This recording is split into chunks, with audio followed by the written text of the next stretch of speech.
At sa pagpapatuloy ng kwento ng Team Only Rice, at napalipad na nga namin si Only Rice Kite at naging masaya naman kami sa naging resulta ng paglipad ni Only Rice Kite.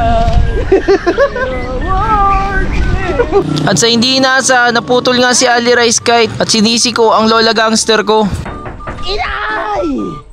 To the rescue naman ang Tito Eric ko sa pagpapaliwanag kung paano bumagsak si Only Rice Kite. Sinabi ni Lola Gangsta kung gusto niya akong tulungan ay magbomba muna ako ng poso. Pero sabi niya, Wag mo akong ipapakita sa camera, baka makita ako ng mga sister ko.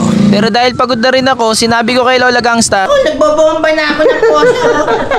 at dahil nga kasalanan ni Lola Gangsta kung bakit napadid si Only Rice Kite, ay ino-opera naman ako ni Tito Eric the Vlogger ng isang rep. Pwede daw yung gawing guryon at pwedeng box. At ang sabi niya, Dito ay kukubera mo lang yan, tapos pwede na yan lumipad. Madali lang mag-cover niya, bata nga ako si Ponyong nagko-cover. at pinag-isipan ko na nga ang sinabi ni Tito Eric the Vlogger. Dahil gabi na ay pauwi na kami ni Damulag. Malungkot pa rin ako habang pauwi kami dahil naalala ko si Only Rice Kite.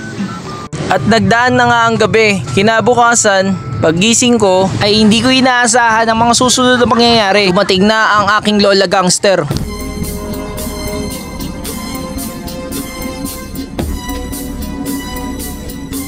At dala-dala nga ni Lola Gangster ang sandata na panlaban sa init. At tulad nga na nakasanayan ay umalik ako sa ulo ng Lola Gangsta ko. Kaya kayo mga gar, yakapin nyo na lola nyo habang nabubuhay pa sila. Dahil sila ang dahilan kung bakit nandito tayo sa mundo. At dumating na nga ang oras na di na kaya pang pigilin ng paghahanap kay Only Rice Kite ng aking Lola Gangster. At dumating na nga makakasama ni Lola Gangster. Pero bago siya maghanap, kailangan na ng makakain ng Lola Gangster ko. Sabi ko pa sa kanya kung gusto nyo magbaon ng tubig na malamig, sabi niya hindi na, alis na siya. Talagang hindi na mapipigilan. Kita pa kaya ni Lola Gangster si Only Rice Kite. At ayan, naubos ko na naman ng 2 minuto ng oras nyo. Makita pa kaya ni Lola Gangster si Only Rice Kite. Hanggang sa muli, paalam!